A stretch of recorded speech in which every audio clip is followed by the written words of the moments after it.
back into popularity.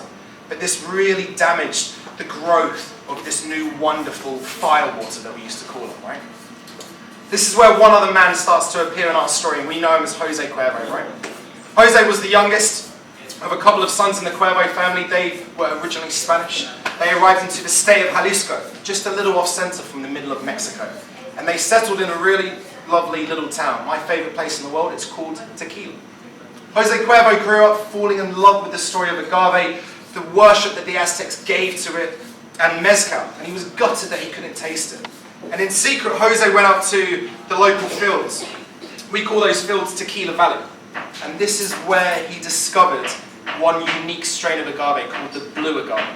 Blue agave is the only variety we use to make tequila. All tequilas are made from this beautiful style of agave. Between 1740 and 1758, in secret, he was working on a new type of mezcal. By 1758, he was bold enough and brave enough to invite King Felipe of Spain over to try his new mezcal. He called it Vino de Mezcal de Tequila.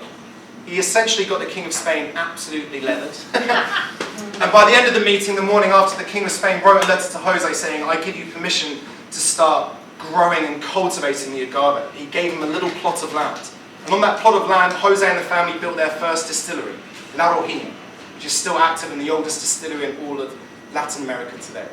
They also started to cultivate the agave en masse in the fields. And between 1758 and 95, Jose Cuervo Sr. and Jr. perfected their very first recipe of tequila, which is called Tradicional. You can still buy it today. It's one of the biggest brands around the world. 1795, the son of Jose invited the son of the king for a next meeting. Again, he got him drunk. But this time round, he perfected his new mezcal. And after this meeting, that king awarded the family a royal decree. He wrote on a piece of paper saying, I give you, the Cuervo family, permission to start selling tequila. The year 1800 is the year tequila was actually born. It's what we consider to be the birth of this new industry and the year in which the family started selling tequila. The 10th descendant of Jose, he launched this in the 1970s to celebrate that epic year. So 1800 is really important for anyone involved in the world of tequila. Now between the 18 and 1900s, a lot of amazing things happened in Mexico. The first of which, they finally got their independence back after 300 years. 1519 to 1819. September 15th, massive day in the calendar, is Independence Day, right? It's one of the biggest days in the calendar that we like to celebrate. So they got their independence back. The family launched a new style of tequila called Gran Centenario to celebrate that first great 100 years. The emblem on the label was called the Angel of Independence. She was stamped into the new gold coins that was given out during this time to celebrate Mexico finally getting their beautiful independence back. The family realized this was a perfect time to start expanding the business. We were the first, well, I like to say we, but I'm not the family. They were the first family to start bottling their tequila in glass. They made it a commercial product, so they were the first people to start selling tequila into the States. They were the first people to get a gold medal for the consistent quality and innovation of this new type of mezcal that was flooding the Mexico market. And by the end of the century, America was hooked. Now, Americans today in the US, they are the world's greatest market for tequila. The Americans drink more tequila than the Mexicans do, which is insane. But it was a lot of foresight by the family to market tequila to this massive market.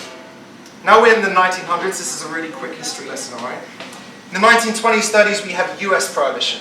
The Americans decided to ban the production, consumption, and enjoyment of all booze. You had a lot of illegal bars, dive bars, speakeasies starting to pop up.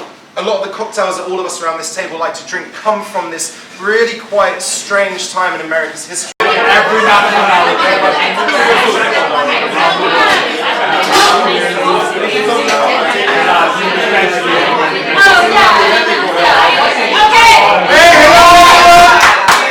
Tenemos un cumpleaños aquí. We have a birthday here. We all have to sing happy birthday in a really loud, obnoxious voice. Okay, ready? 1, 2, 3. Happy birthday to you. Happy birthday to you. Happy birthday, dear.